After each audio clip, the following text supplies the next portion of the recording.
ಪ್ರಜ್ಞಾ ಬೀಳುವುದನ್ನು ಕಾಯುತ್ತಿದ್ದವಳು. ಅಯ್ಯೋ ಪ್ರಜ್ಞಾ! ಜೋರಾಗಿ ಚೀರಿದಳು ಪ್ರಣತಿ. ಹೀಗೆಲ್ಲರ ಗಮನ ಪ್ರಜ್ಞಾಳ ಕಡೆ ಹರಿದಿತ್ತು. ಹೊಟ್ಟೆ ನೆಲಕ್ಕೆ ಬಡಿದು ನೆಲದಲ್ಲಿ ಬಿದ್ದು ಒದ್ದಾಡುತ್ತಿದ್ದಳು ಪ್ರಜ್ಞಾ. ಅವಳ ಉಸಿರು ಏರುಪೇರು ಆಗುತ್ತಿತ್ತು. ರೀ ಅಶೋಕ್, ಅಭಿ, ಆಕಾಶ್, ಇಶಾನ್ ಎಲ್ಲರೂ ಬಂದರೂ ಇಲ್ಲಿ?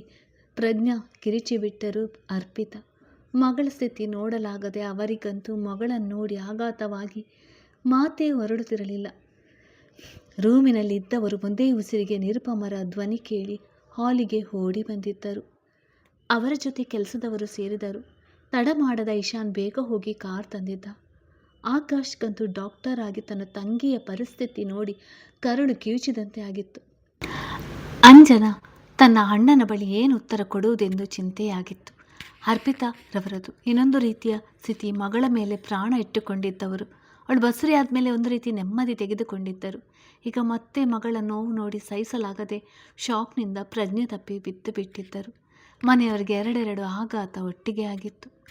ಸಮಯ ವ್ಯಯ ಮಾಡದೆ ಪ್ರಜ್ಞಾಳನ್ನು ಎತ್ತಿಕೊಂಡು ಕಾರ್ನಲ್ಲಿ ಕೂರಿಸಿದ್ದ ಅಭಿ ಸಾತ್ವಿಕ್ ಅರ್ಪಿತರ ಕರೆತಂದಿದ್ದ ನಿಮಿಷದಲ್ಲೇ ಕಾರುಗಳು ವರ್ಮಾ ಆಸ್ಪತ್ರೆಯನ್ನು ಸೇರಲು ಹೊರಟಿತು. ಈತ ಶ್ರೇಣಿಕದು ಅಯೋಮಯ ಸ್ಥಿತಿ. ಅವಳಿಗೆ ಪ್ರಜ್ಞೆ ಬಿದ್ದ ಮೇಲೆಯೇ ಆಕೆ ಬಿದ್ದಳು ಎಂದು ತಿಳಿದಿದೆ ವಿನಃ ಅವಳು ಅದನ್ನು ನೋಡಿರಲಿಲ್ಲ.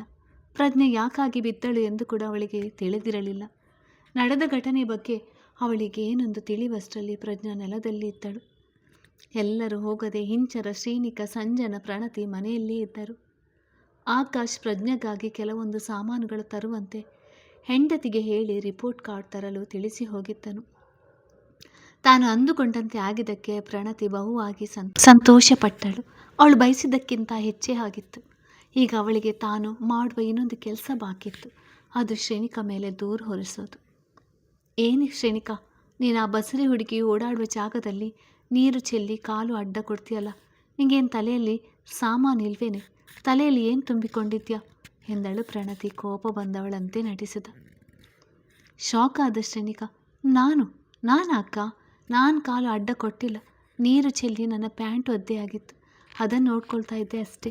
ನಾನಲ್ಲ ನೀರು ಚೆಲ್ಲಿದ್ದು, ನೀವು ನನ್ನ ತಪ್ಪಾಗಿ ತಿಳಿದಿದ್ದೀರಾ ಎಂದಳು ಬೇಡುವ ರೀತಿ. ಸಾಕು ಸುಮ್ಮನಿರೆ ನೀನು, ನಾನೇ ನೋಡಿದ್ದೀನಿ.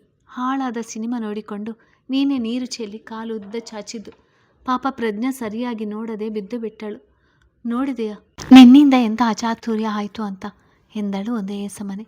ಏನು ಶ್ರೀನಿಕ ಕಾಲು ಅಡ್ಡ ಕೊಟ್ಲ? ನಿಜ ಏನೇ ಶ್ರೀ ಎಂದಳು ಇಂಚರ. ತಂಗಿ ಮೇಲೆ ಎಷ್ಟೇ ಕೋಪ ಇದ್ದರೂ ಅವಳು ತಪ್ಪು ಮಾಡಿದಾಳೆ ಎಂದು ಒಪ್ಪಿಕೊಳ್ಳಲು ರೆಡಿ ಇರಲಿಲ್ಲ.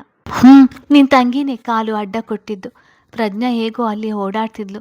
ಇವಳೇ ಸಿನಿಮಾ ನೋಡು ಬಾ ಅಂತ ಹತ್ತಿರ ಕರೆದು ಕಾಲು ಅಡ್ಡ ಕೊಟ್ಟು ಬೀಳಿಸಿ ಪ್ರಾಣನೇ ತೆಗೆಯೋಕ್ಕೆ ನೋಡಿದ್ಲು. ಯಾಕೆ ಶ್ರೇಣಿಕಾ ನಿಂಗೆ ಅವಳ ಮೇಲೆ ಅಷ್ಟು ಕೋಪ, ಅದು ಸಾಯಿಸುವಷ್ಟು? ತಾನೇ ಸಂದರ್ಭಗಳನ್ನು ಸೃಷ್ಟಿಸಿ ಹೇಳುತ್ತಿದ್ದಳು. ಇಲ್ಲಕ್ಕ, ನಾನೇನು ಮಾಡಿಲ್ಲ. ನೀವು ಸುಳ್ಳು ಸುಳ್ಳು ಹೇಳಬೇಡಿ, ನನಗೆ ಗೊತ್ತು ನಾನೇನು ಅಂತ ಎಂದಳು. ಶ್ರೀನಿಕಾ ಕೋಪದಿಂದ ಮಾಡದ ತಪ್ಪಿಗಾಗಿ ದೂರು ಹೊರಲು ಸಿದ್ಧವಿರಲಿಲ್ಲ. ಎಲ್ಲರೂ ಸ್ವಲ್ಪ ಬಾಯಿ ಮುಚ್ಚಿ, ಮೊದಲ ಅತ್ತಿಗೆ ಹುಷಾರಾಗಲಿ, ಆಮೇಲೆ ಉಳಿದ ಮಾತು. ಈಗ ಹೋಗೋಣ ಬನ್ನಿ, ಶ್ರೀನಿಕಾ ಹೊರಡು, ಆಸ್ಪತ್ರೆಗೆ ಹೋಗೋಣ ಎಂದು ಶ್ರೀನಿಕನ ಕರೆದುಕೊಂಡು ಹೊರಟಳು ಅಂಜನಾ. ಮೊದಲೇ ಶ್ರೀನಿಕ ಮೇಲೆ ಬೇಸರಗೊಂಡಿದ್ದ ಹಿಂಚರ ಪ್ರಣತಿ ಮಾತನ್ನು ನಂಬಿ ತನ್ನ ಗಂಡನಿಗೆ ಕರೆ ಮಾಡಿ ಪ್ರಣತಿ ಹೇಳಿದನ್ನೆಲ್ಲ ಹೇಳಿಬಿಟ್ಟಳು. ಆದರೆ ತಾನು ಎಂಥ ದೊಡ್ಡ ತಪ್ಪು ಮಾಡಿದೆ ಎಂದು ಅವಳಿಗೆ ಆ ಕ್ಷಣಕ್ಕೆ ತಿಳಿಯಲಿಲ್ಲ. ತಪ್ಪು ಸರಿಯೋ ಒಳ್ಳೆಯದು ಕೆಟ್ಟದು ಕಾಲು ಚಕ್ರವಂತೂ ಸುತ್ತುತ್ತಲೇ ಇತ್ತು. ಪ್ರಜ್ಞಳನ್ನು ಕರೆತಂದ ತಕ್ಷಣ ಹೋಟಿಗೆ ಕರೆದೊಯ್ಯಲಾಗಿತ್ತು. ಅವಳ ವಿಚಾರದಲ್ಲಿ ಸ್ವಲ್ಪವೂ ರಿಸ್ಕ್ ತೆಗೆದುಕೊಳ್ಳಲು ತಯಾರಿರಲಿಲ್ಲ ಆಕಾಶ್. ಪ್ರಜ್ಞಾ ಹೊಟ್ಟೆ ನೆಲಕ್ಕೆ ಬಡಿದಿದ್ದರಿಂದ ತೀವ್ರವಾಗಿ ರಕ್ತಸ್ರಾವವಾಗುತ್ತಿತ್ತು. ಆ ಕ್ಷಣಕ್ಕೆ ಯಾರಿಗೂ ಕೂಡ ಯೋಚಿಸುವ ವಿವೇಚನೆ ಇರಲಿಲ್ಲ. ಮನೆಯ ಮುದ್ದು ಕಣ್ಮಣಿ ಅರೆಗಳಿಗೆಯಲ್ಲೇ ಈ ರೀತಿಯಾಗಿತ್ತು. ಅವರಿಗೆ ಹೇಳಿಕೊಳ್ಳದ ದುಃಖವಾಗಿತ್ತು. ಅರ್ಪಿತರವರಿಗೆ ಡ್ರಿಪ್ಸ್ ಹಾಕಿದ್ದರು. ನೋವೋ ನಲಿವೋ ರಮೇಶ್ ರವರು ಸುಹಾಸ್ ಮನೆಯವರಿಗೆ ವಿಷಯ ತಿಳಿಸಿದರು. ಒಂದೇ ಉಸಿರಿನಲ್ಲಿ ಬಂದಿದ್ದರು ಎಲ್ಲ. ಸುಹಾಸ್ಕಂತೂ ಭೂಮಿಯೇ ಕಳಚಿ ಬಿದ್ದಂಥ ಭಾವ. ಮುದ್ದಾಗಿ ನಗುನಗುತ್ತಾ ಇದ್ದ ಹೆಂಡತಿ ಈಗ ಮೌನವಾಗಿ ಮಲಗಿದ್ದಳು. ತನ್ನ ನೋವನ್ನು ತುಟಿ ಕಚ್ಚಿ ಸಹಿಸುತ್ತಾ ಸುಮ್ಮನೆ ಕುಳಿತು ಬಿಟ್ಟನು. ಏನು ತಾನೇ ಹೇಳಿಯಾನು? ಎಲ್ಲರೂ ಕೂಡ ಅವನಿಗೆ ಆತ್ಮೀಯರೇ. ಇದೆಲ್ಲ ಹೇಗಾಯಿತು? ಬೆಳಿಗ್ಗೆ ಚೆನ್ನಾಗಿದ್ಲು ತಾನೆ, ಎಲ್ಲಿ ಬಿದ್ದು ಎಂದವನು ತಾನಾಗಿ ಪ್ರಶ್ನಿಸಿ ಎಲ್ಲರೂ ಸುಮ್ಮನಿರೋದು ನೋಡಿ ಇಲ್ಲಿಯವರೆಗೂ ಅವಳು ಹುಷಾರಾದರೆ ಸಾಕು ಎಂದು ಕಾಯುತ್ತಿದ್ದವರಿಗೆ ಅವಳು ಹೇಗೆ ಬಿದ್ದಳು ಎಂಬ ಯೋಚನೆ ಶುರುವಾಯಿತು. ಆಗಲೇ ಹೆಂಡತಿಯಿಂದ ವಿಷಯ ತಿಳಿದಿದ್ದ ಸಾತ್ವಿಕ್ ತನಗೆ ತಿಳಿದಿದ್ದ ವಿಷಯವನ್ನು ಸನ್ನಿಧಿ ಮತ್ತು ಮೀನಾರಿಗೆ ತಿಳಿಸಿದ. ಶ್ರೀನಿಕ ಬೀಳಿಸಿದು ಎಂದು ಪ್ರಣತಿಯಿಂದ ತಿಳಿದ ಅಷ್ಟು ವಿಚಾರವನ್ನು ಎಲ್ಲರ ಹೇಳಿದಳು ಸನ್ನಿಧಿ. ಅವಳಿಗೂ ಶ್ರೀ ಮೇಲೆ ಕೋಪ ಬಂದಿತ್ತು. ಅವಳು ಹೇಳಿದ್ದು ಹೇಗಿತ್ತು ಅಂದರೆ ಸ್ವತಃ ಅವಳೇ ನೋಡಿದಳು ಎನ್ನುವಂತೆ. ವಿಚಾರ ಬಾಯಿಂದ ಬಾಯಿಗೆ ಹೋಗುತ್ತಾ ಕಠಿಣವಾಗಿ ಹೋಗಿತ್ತು. ಸಣ್ಣದಾಗಿ ಆದ ವಿಚಾರ ಎಲ್ಲರ ಎದುರು ದೊಡ್ಡದಾಗಿ ತೆರೆದುಕೊಂಡಿತು. ಕೆಲವರು ಅದನ್ನು ನಂಬಲು ತಯಾರಿಲ್ಲದಿದ್ದರೆ ಇನ್ನು ಕೆಲವರು ಪ್ರಜ್ಞಾಸ್ಥಿತಿಯನ್ನು ನೋಡಿದ್ದರಿಂದ ಸುಲಭವಾಗಿ ನಂಬಿಬಿಟ್ಟರು. ಅದರಲ್ಲಿ ಅಭಿಯೂ ಒಬ್ಬ. ಇಷ್ಟು ದಿನ ಹೆಂಡತಿ ಏನು ಮಾಡಿದರೂ ಸುಮ್ಮನಿದ್ದವನಿಗೆ ಅವಳೇ ಹುಡುಕಾಟಿಕೆಯಲ್ಲಿ ಏನೋ ಅನಾಹುತ ಮಾಡಿದಾಳೆ ಎಂದು ಅನಿಸ್ತಿತ್ತು. ಅಂಜನ ಜೊತೆ ಆಸ್ಪತ್ರೆಗೆ ಬಂದಿದ್ದಳು ಶ್ರೀನಿಕ. ಅವರ ಜೊತೆ ಪ್ರಣತಿ ಇಂಚರ ಕೂಡ ಬಂದರು. ಪ್ರಣತಿ ಹೇಳಿದ್ದನು ಏನು ಶ್ರೀ ಗಂಭೀರವಾಗಿ ತೆಗೆದುಕೊಂಡಿರಲಿಲ್ಲ. ಯಾಕೆಂದರೆ ಅವಳಿಗೆ ಗೊತ್ತಿತ್ತು ತಾನು ಪ್ರಜ್ಞಾನ ಬೀಳಿಸಲಿಲ್ಲವೆಂದು. ಆದರೆ ಅಂಜನಗೆ ಮಾತ್ರ ನಂಬಲೋ ಬೇಡವೋ ಎನ್ನುವ ಪರಿಸ್ಥಿತಿ. ಪ್ರಣತಿ ಹೇಳುವ ಮಾತನ್ನು ನಂಬಲಾಗುತ್ತಿಲ್ಲ. ನಿಜ ವಿಷಯ ಏನೆಂದು ಗೊತ್ತಿಲ್ಲ. ಅವಳೇನು ಹೇಳದೆ ಸುಮ್ಮನೆ ಇದ್ದಳು. ಅಂಜನ ಜೊತೆ ಆತಂಕದಿಂದ ನಡೆದು ಬರುತ್ತಿದ್ದ ಶ್ರೀನಿಕನ ನೋಡಿ ಅಭಿಯ ಮುಷ್ಟಿ ಬಿಗಿಯಾಗಿತ್ತು. ತುಂಬ ಪ್ರೀತಿಸ್ತಿದ್ದ ಹೆಂಡತಿ ತಪ್ಪು ಮಾಡಿದ್ದಾಳೆ ಎಂದು ಕುಪಿತಗೊಂಡಿದ್ದನು. ಮನೆಯವರದು ಇನ್ನೊಂಥರ ಭಾವ. ಒಟ್ಟಿನಲ್ಲಿ ಎಲ್ಲರೂ ಮೌನವಾಗಿ ಉಳಿದಿದ್ದರು. ಪ್ರಜ್ಞಾಸ್ಥಿತಿ ಹೇಗಿದೆ ಆಕಾಶಿಯಲ್ಲಿ ಎಂದಳು ಅಂಜನ ಬರುತ್ತಲೇ. ಒಳಗೆ ಕರೆದುಕೊಂಡು ಹೋಗಿದ್ದಾರೆ, ಇನ್ನೂ ಏನು ಹೇಳಿಲ್ಲ ಎಂದರು ರಮೇಶ್. ಮಗಳ ನೆನೆದು ಮನಸ್ಸು ಭಾರವಾಗಿತ್ತು. ಹೆಂಡತಿ ಬಂದಿದ್ದರಿಂದ ಹೊರಗೆ ಬಂದನು ಆಕಾಶ್. ಏನಾಯ್ತು ಆಕಾಶ್, ಪ್ರಜ್ಞೆ ಹೇಗಿದ್ದಾಳೆ ಎಂದರು ರಮೇಶ್ ಒಂದೇ ಉಸಿರಿನಲ್ಲಿ ಮಗನ ಬಳಿ. ಅವಳಿಗೆ ಹೊಟ್ಟೆಗೆ ಹೆಚ್ಚು ಪೆಟ್ಟಾಗಿ ತುಂಬ ರಕ್ತ ಹೋಗಿದೆ. ರಕ್ತ ಎಲ್ಲ ಕ್ಲೀನ್ ಮಾಡಿದ್ದೇವೆ. ಅರ್ಜೆಂಟಾಗಿ ಆಪರೇಷನ್ ಮಾಡಿ ಮಗು ತೆಗೆಯಬೇಕು. ಪ್ರಾಣಕ್ಕೇನು ಅಪಾಯ ಇಲ್ಲ ಅನಿಸುತ್ತೆ ಎಂದನು. ಅವನಿಗೂ ತಂಗಿಯ ಬಗ್ಗೆ ದುಃಖ ಆಗಿತ್ತು. ಹೇಗಾದರೂ ಮಾಡಿ ಮಗುನ ಉಳಿಸಿಕೊಡು ಆಕಾಶ್, ನೀನು ಕಾಲು ಬೇಕಾದರೂ ಇಟ್ಕೊಳ್ತೀನಿ ಎಂದು ಕಣ್ಣೀರಾಕುತ್ತಾ ಮಗನ ಕಾಲಿಡಿದರು ರಮೇಶ್. ಅಪ್ಪ ಏನಿದೆ ಅಲ್ಲ, ಅವಳು ನನಗೂ ತಂಗಿನೇ, ಅವಳಿಗೇನು ಆಗೋಲ್ಲ, ಹೆದರಬೇಡಿ, ನಾನಿದ್ದೀನಲ್ವಾ. ಅಂಜು, ಪ್ರೆಗ್ನೆನ್ಸಿ ರಿಪೋರ್ಟ್ ಕೊಡು ಎಂದರು. ಸಮಾಧಾನ ಮಾಡಿ ಅಂಜನ ರಿಪೋರ್ಟ್ ಕಾರ್ಡ್ ಬ್ಯಾಗ್ನಿಂದ ತೆಗೆದುಕೊಟ್ಟಳು. ನೀವೆಲ್ಲ ಟೆನ್ಷನ್ ತಗೋಬೇಡಿ, ಅವಳಿಗೇನೂ ಆಗೋಲ್ಲ. ಅಮ್ಮನಿಗೆ ಇನ್ನೇನು ಪ್ರಜ್ಞೆ ಬರುತ್ತೆ, ಹುಷಾರಾಗಿ ನೋಡಿಕೊಳ್ಳಿ ಎಂದು ವಾಪಸ್ ಹೋದನು. ಅಣ್ಣ ಅಳಬೇಡಿ, ಸಮಾಧಾನ ಮಾಡ್ಕೊಳ್ಳಿ, ಆಕಾಶ ಎಲ್ಲ ನೋಡ್ಕೊಳ್ತಾನೆ. ನೀವೇ ಹೀಗೆ ಹತ್ತಿರ ಉಳಿದವರಿಗೆ ಧೈರ್ಯ ಕೊಡುವವರು ಯಾರು? ರಮೇಶ್ ರವರನ್ನು ಸಮಾಧಾನ ಮಾಡುತ್ತಿದ್ದರು ಅಶೋಕ್. ಹೇಗೋ ಸಮಾಧಾನ ಮಾಡಿಕೊಳ್ಳಿ, ನನ್ನ ಕಂದ ಏನೋ ತಪ್ಪು ಮಾಡಿತು ಅಂತ ಇಂಥ ಶಿಕ್ಷೆ ಅವಳಿಗೆ. ಯಾರಿಗೂ ಕೆಟ್ಟದ್ದು ಬಯಸಿದವಳಲ್ಲ. ಅವಳಿಗೆ ಜೀವನದಲ್ಲಿ ನೆಮ್ಮದಿ ಅನ್ನೋದೇ ಇಲ್ಲ. ಅವಳಿಗೇನಾದರೂ ಆದರೆ ನಾನಂತೂ ಬದುಕಿರೋಲ್ಲ. ಕುಸಿದು ಕುಳಿತು ದುಃಖಿಸ್ತಿದ್ದರು ರಮೇಶ್. ಪ್ರಜ್ಞಾ ಸುದ್ದಿ ಭಾನುಮತಿ ಮನೆಗೆ ತಲುಪಿದ್ದೇ ಎದ್ದು ಬಿದ್ದು ಓಡಿ ಬಂದಿದ್ದರು ಭಾನುಮತಿ. ಕಲ್ಯಾಣಿ ಅವರಿಗೇನು ಪ್ರಜ್ಞಾಗೆ ಈಗಾಗಲಿ ಎಂದು ಯೋಚನೆ ಇರಲಿಲ್ಲ. ಎಲ್ಲವೂ ಆಕಸ್ಮಿಕ ಸಂಭವಿಸಿದೆ ಎಂದುಕೊಂಡಿದ್ದರು. ಅಭಿ, ಇಶಾನ್, ಏನ್ರು ಇದೆಲ್ಲ? ಪ್ರಜ್ಞಾಗೆ ಏನಾಯಿತು? ಅರ್ಪಿತಾ ಅತ್ತಿಗೆ ಇಲ್ಲಿ ಆತಂಕದಿಂದ ಕೇಳಿದರು ಭಾನುಮತಿ. ಪರವಾಗಿಲ್ಲ ಅತ್ತೆ, ಇನ್ನು ಏನೂ ಹೇಳಿಲ್ಲ, ಒಳಗಡೆ ಟ್ರೀಟ್ಮೆಂಟ್ ನಡೀತಿದೆ ಎಂದನು ಇಶಾನ್. ಅವರ ಮುಖದಲ್ಲಿ ಯಾವುದೇ ವ್ಯಂಗ್ಯ ಇರಲಿಲ್ಲ. ಹೇಗಾಯಿತು ಇದೆಲ್ಲ? ಈ ಸಮಯದಲ್ಲಿ ನೋಡ್ಕೊಂಡು ಓಡಾಡೋದಲ್ವಾ? ಎಲ್ಲಿ ಬಿದ್ದಳು? ನೀವೆಲ್ಲ ಏನು ಮಾಡ್ತಿದ್ರಿ ಎಂದರು ಭಾನುಮತಿ ತುಸು ಗದರಿದಂತೆ.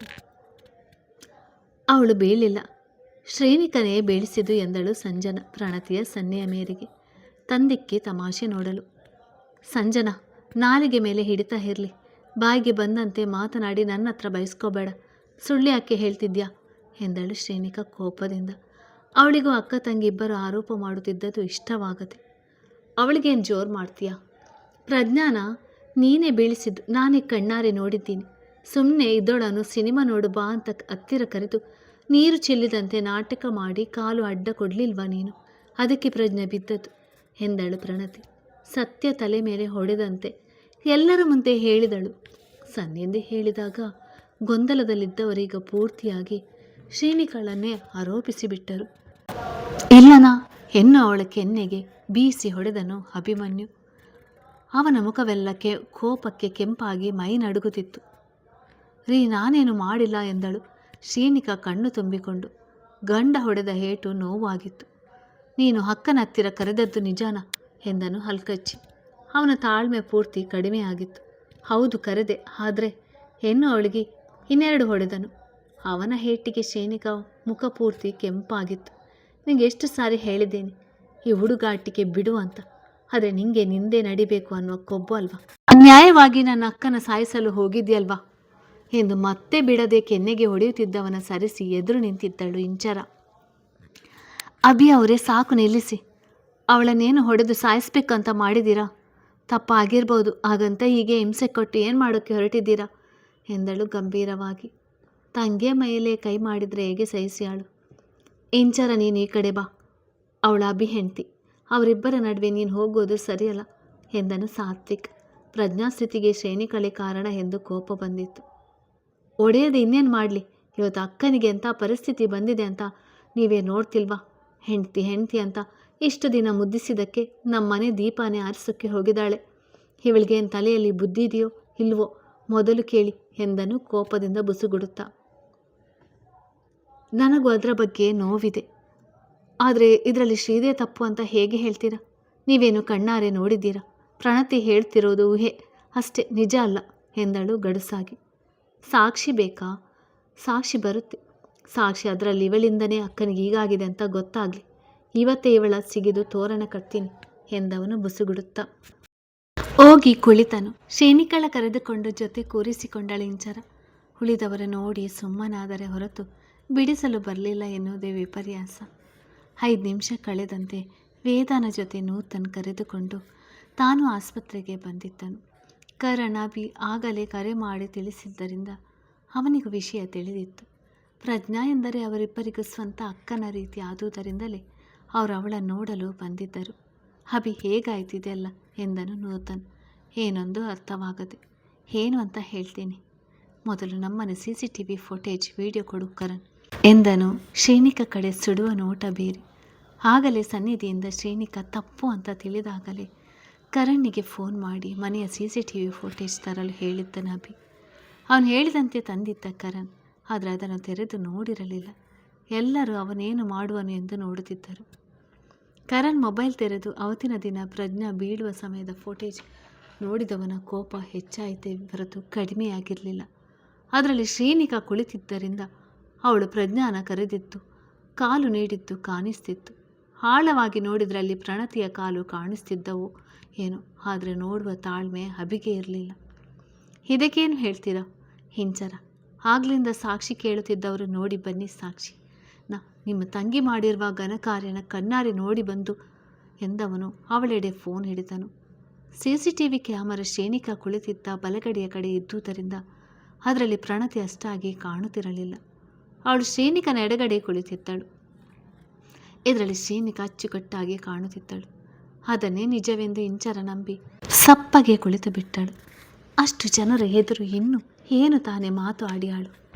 ಶ್ರೇಣಿಕ ಪಕ್ಕ ಕುಳಿತ ವೇದ, ಏನು ಶ್ರೀದೆಯಲ್ಲ, ಮುಖ ಎಲ್ಲ ಕೆಂಪಾಗಿದೆ, ಯಾಕೆ ಅಳ್ತಿದ್ಯಾ? ಇವರೆಲ್ಲ ಏನು ಹೇಳುತ್ತಿದ್ದಾರೆ ಎಂದಳು. ವೇದ ಅವಳ ಕಣ್ಣೀರು ಒರೆಸುತ್ತ. ಅಭಿ ಹೊಡೆದ ಹೇಟಿಗೆ ನೋವಿನಿಂದ ಬಿಕ್ಕಳಿಸಿ ಅಳುತ್ತಿದ್ದವಳಿಗೆ ಮಾತುಗಳು ಗಂಟಲಿನಿಂದ ಆಚೆ ಬರುತ್ತಿರಲಿಲ್ಲ. ಉಸಿರು ಮೇಲೆ ಕೆಳಗೆ ಮಾಡಿ ಮಾಡಿ ಅಳುತ್ತಿದ್ದಳೇ ಹೊರತು ಮಾತನಾಡಲಿಲ್ಲ.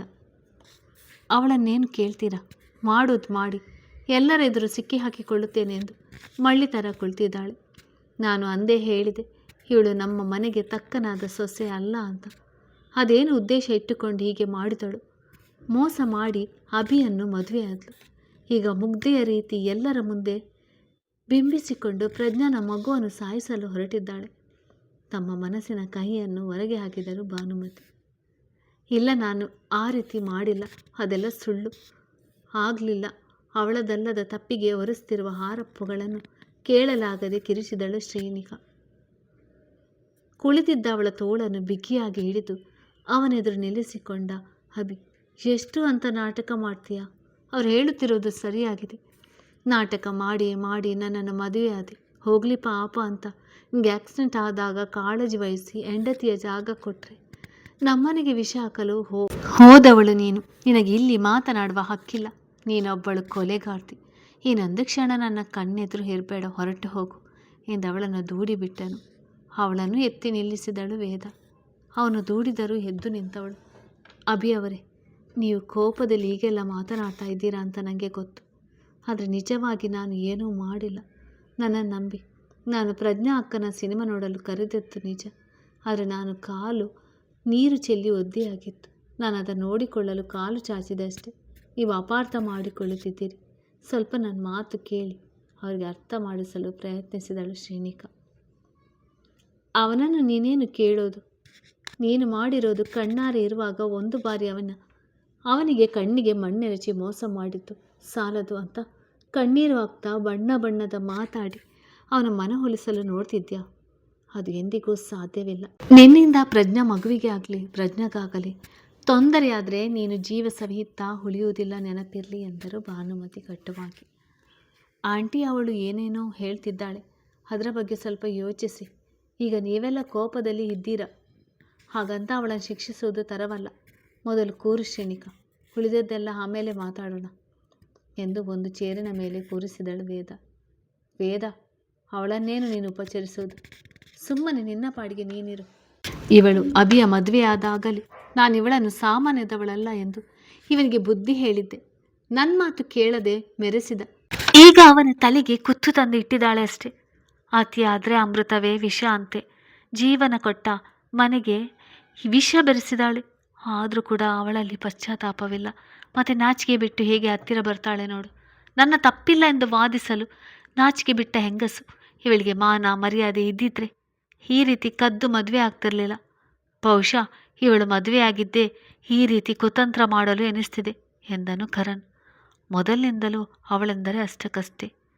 ಎದ್ದು ನಿಂತು, ಕರಣ್, ನಾಲಿಗೆ ಬಿಗಿ ಹಿಡಿದು ಮಾತಾಡಿ. ನಾಚಿಕೆ ಬಿಟ್ಟವಳೆಂದರೆ ಸರಿ ಇರುವುದಿಲ್ಲ, ಹಲ್ಲುದುರಿಸ್ಬಿಡ್ತೀನಿ ಎಂದಳು ಶ್ರೀನಿಕಾ ಕೋಪದಲ್ಲಿ ಕೈ ತೋರಿಸಿ. ಕೋಪದಿಂದ ಅವಳನ್ನು ಬದಿಗೆ ತಳ್ಳಿ, ಅವನೇನೇನು ನೀನು ಗದರೋದು? ಅವನು ನನ್ನ ಗೆಳೆಯ. ನಿನ್ನ ರೀತಿ ಬದುಕು ನೀಡಿದ ಗುಡಿಸಲಿಗೆ ಬೆಂಕಿ ಇಡುವವನಲ್ಲ. ಎಷ್ಟು ಧೈರ್ಯ ಇದ್ದರೆ ನನ್ನ ಮುಂದೆ ನನ್ನ ಗೆಳೆಯನಿಗೆ ಹಲ್ಲು ಉದುರಿಸ್ತೀನಿ ಅಂತ್ಯ. ನೀನು ಇಲ್ಲೇ ಗೊತ್ತಾಗ್ತಿದೆ ನಿನ್ನ ಗುಣ.